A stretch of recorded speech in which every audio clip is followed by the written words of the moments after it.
यार ये बैटरियां भी ना बार बार खत्म और खर्चा अलग।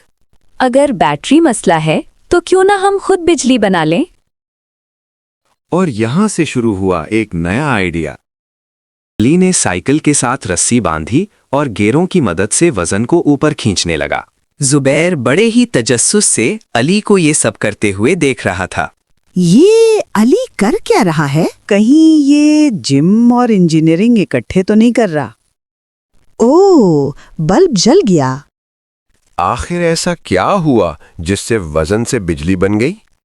अली भाई, ये जादू है या साइंस? ये साइंस है और बहुत आसान है। जब वजन ऊपर जाता है तो एनर्जी महफूज हो जाती है और इस एनर्जी की मिकदार बराबर होती है उस ऑब्जेक्ट के मास के और जमीन से टोटल ऊंचाई के और साथ जमीन की कशिश के। जितना वजन ज्यादा हो और जितना ऊपर ले जाओगे उतनी एनर्जी ज्यादा। 10 किलो को थोड़ा ऊपर ले जाओगे तो कम एनर्जी मिलेगी और अगर ज्यादा ऊपर ले जाओगे तो ज्यादा एनर्जी मिलेगी। ओहो, जितनी ऊंचाई उतनी ज्यादा एनर्जी। जब ये नीचे आता है तो हरकत में आ जाता है।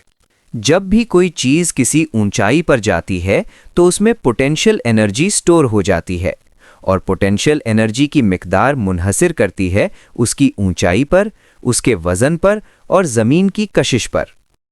अगर हमारे ऑब्जेक्ट का मास 2 किलोग्राम है और जमीन की कशिश 9.8 मीटर पर सेकंड स्क्वायर है और जबकि हाइट जो 10 मीटर है, हम आसानी से मालूम कर सकते हैं कि कितनी इलेक्ट्रिसिटी जनरेट होगी। अगर आप 10 वॉट का बल्ब जलाएं तो तकरीबन वो 13 सेकंड तक ऑन रहेगा। आखिर ये एनर्जी आई कहाँ से? मैं जोर लगा रहा हूँ, ये है फोर्स, और वजन को ऊपर ले जा रहा हूँ, ये वर्क है। ओहो, जितनी ऊंचाई उतनी ज्यादा एनर्जी।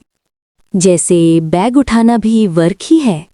तो क्या मैं रोज स्कूल जाकर भी काम कर रहा हूँ? हाँ, बस तुम बिजली नहीं बना रहे।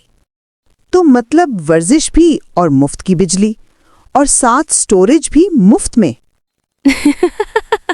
डबल फायदा।